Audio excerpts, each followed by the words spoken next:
10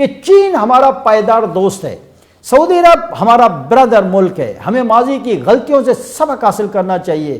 یہاں یہ بات بھی قابل ذکر ہے کہ چین بھی عمران خان کے دور حکومت میں پاکستان سے ناراض ہو گیا تھا، جس کی وجہ عمران خان کی حکومت کے دور میں سی پیک منصوبے کو روک دیا گیا تھا، اور سی پیک منصوبوں پر عمران حکومت نے گزشتہ نواز حکومت پر کمیشن لگانے کا الزام لگاتے ہوئے تحقیقات بھی شروع کر دی تھی، اور بعض چینی کمپنیوں پر بھی الزام تراشی کا ایک سلسلہ شروع ہو گیا تھا، جس پر چین نے شدید تحفظات کا اظہار کیا تھا۔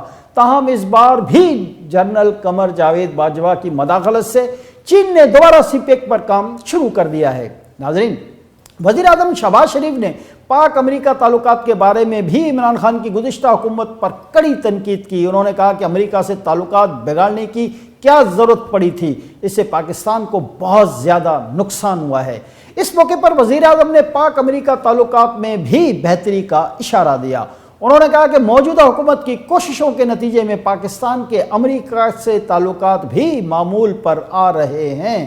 واضح ہے کہ عمران خان کی طرف سے خود ساختہ امریکی سازشی بیانیہ اور سائفر کی من گھڑت ڈرامے بازی کی وجہ سے پاک امریکہ تعلقات میں بہت زیادہ تناؤ آ گیا تھا، جس کو وزیر خارجہ بلاول بھٹو زرداری نے اپنی خارجہ امور کی ٹیم کے ساتھ مل کر کم کیا ہے، اور دونوں ممالک کے درمیان اب کشیدگی کم ہونا شروع ہو گئی ہے۔ جی ناظرین، وزیر اعظم نے اپنے خطاب میں مزید کہا کہ بنگلہ دیش کو کسی صورت پاکستان سے الگ نہیں ہونا چاہیے تھا۔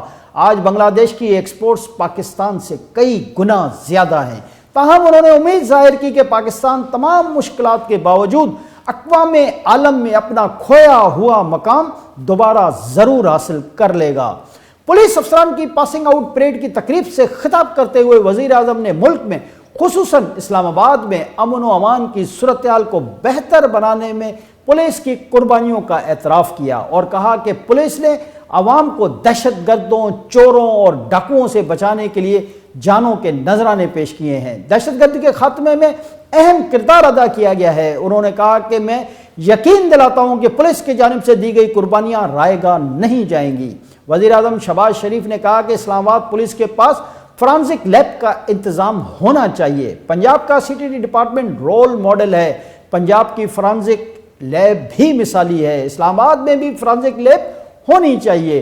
انہوں نے مزید کہا کہ پولیس اکیڈمی میں اہلکاروں کی جدید طرز پر تربیت کی جانی چاہیے۔ فیڈرل اور صوبوں کی پولیس کی جتنی بھی تعریف کی جائے کم ہے۔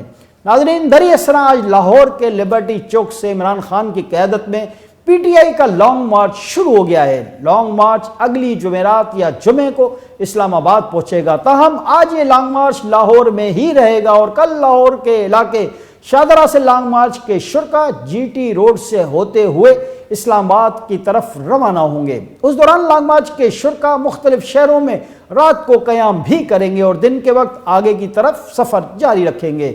ناظرین، مارچ اگر پرامن رہا تو یہ 4 نومبر 2022 کو اسلام آباد پہنچے گا۔ اسلام آباد میں H9 پارک میں پی ٹی آئی کی طرف سے جلسہ کرنے کی اجازت طلب کی گئی ہے۔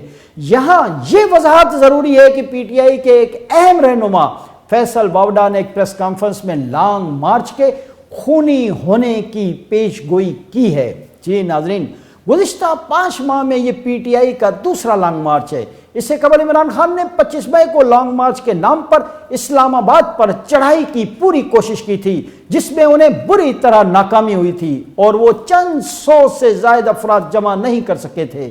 اس سلسلے میں عمران خان پر سپریم کورٹ آف پاکستان میں توہین عدالت کا مقدمہ بھی زیر سماعت ہے، کیونکہ لانگ مارچ کے مشتعل شرکا کو روکنے کے لیے وفاقی وزارت داخلہ نے بھرپور تیاری کر رکھی تھی۔ تاہم سپریم کورٹ کی مداخلت کے بعد عمران خان کو اسلام آباد میں داخل ہونے کی اس شرط پر اجازت دی گئی تھی کہ وہ ڈی چوک میں داخل نہیں ہوں گے، لیکن عمران خان نے حزب روایت بدعہدی کی، اور جب پی ٹی آئی کے کارکنوں نے اسلام آباد کے ڈی چوک میں داخل ہونے کی کوشش کی تو جلاؤ گھیراؤ کی واردات کی تو وفاقی وزارت داخلہ کی طرف سے سخت کارروائی کی گئی، جس کے نتیجے میں عمران خان کو لانگ مارچ ختم کرنے کا اعلان کرنا پڑا۔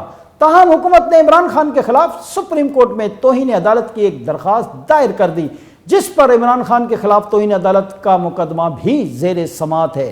یہاں یہ بات بھی اہم ہے کہ زیادہ تر قانونی ماہرین اور مبصرین کا کہنا ہے کہ توہین عدالت کے اس معاملے میں بھی سپریم کورٹ کی طرف سے عمران خان کے لیے ایک مرتبہ پھر نرم رویہ دیکھنے میں آ رہا ہے۔ ناظرین، آج عمران خان نے لاہور میں لانگ مارچ کے شرکاء سے خطاب کرتے ہوئے کہا کہ وہ ملک میں صاف شفاف الیکشن کا مطالبہ کر رہے ہیں۔ انہوں نے کہا کہ ہمارے نظام کی وجہ سے غریب کو انصاف نہیں ملتا۔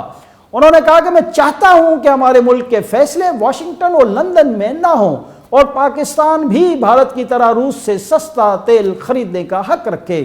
گزشتہ روز D G I S I general Nadeem Anjum کی پریس کانفرنس کے حوالے سے عمران خان نے کہا کہ میں ان کی پریس کانفرنس کا جواب دے سکتا ہوں، لیکن میں اس لیے ایسا نہیں کروں گا کہ اس کے نتیجے میں ملک کے ادارے کمزور ہوں گے۔ انہوں نے کہا کہ ہم موجودہ حکومت کو کبھی قبول نہیں کریں گے۔ آخر میں ایک مرتبہ پھر مارچ کے شرکاء سے حلف بھی لیا گیا۔ ناظرین، یہاں یہ بات بہت زیادہ اہمیت کی حامل ہے کہ عمران خان نے اپنے 3.5 پونے 4 سالہ دور حکومت میں نہ تو پاکستان میں کوئی عدالتی ریفارمز کیے جس کے ذریعے غریب کو انصاف جلد سستا ہوتا ملتا، اور نہ ہی کسی بھی شعبے میں کوئی بھی قابل ذکر تبدیلی لائے، بلکہ ان کے دور میں پاکستان میں قائم نظام پہلے سے بھی بہت زیادہ تباہ ہو گیا۔ پاکستانی معیشت تباہ برباد کر دی گئی، کرپشن کے عالمی انڈیکس میں پاکستان کی تنزلی ہوئی، غریب آدمی غریب تر ہوا، 1 کروڑ مکانوں اور 50 لاکھ نوکریوں کے جھوٹے وعدے کیے گئے، اظہار آزادی اور صحافت پر سخت ترین پابندیاں لگائی گئیں، ایک پیج کا راگ الاپا گیا اور اس وقت کی مہنگائی کو عالمی سطح پر ہونے والی مہنگائی سے جوڑا گیا، اور آج ایک مرتبہ پھر عوام کو جھوٹے نعروں کے پیچھے یعنی ٹرک کی بتی کے پیچھے لگایا جا رہا ہے۔ ادھر پاکستان پیپلز پارٹی کی سینیٹر شیری رحمان نے اسلام آباد میں پریس کانفرنس کرتے ہوئے کہا کہ عمران خان ملک میں بد امنی، بے چینی اور عدم استحکام چاہتے ہیں، لیکن ہم عوام کو جمہوریت کے خلاف ایندھن نہیں بننے دیں گے۔ انہوں نے کہا کہ عمران خان اور ان کا لانگ مارچ ہمارے لیے کوئی بہت زیادہ اہمیت کا عامل نہیں ہے۔ ہم عمران خان کو کسی قسم کی کوئی اہمیت دیے بغیر اپنے کاموں میں مصروف ہیں۔ یعنی ناظرین، وفاقی حکومت کو یقین ہے کہ لانگ مارچ ان کا کچھ نہیں بگاڑ سکتا، لہذا حکومت اپنے معمول کے کاموں میں مصروف ہے۔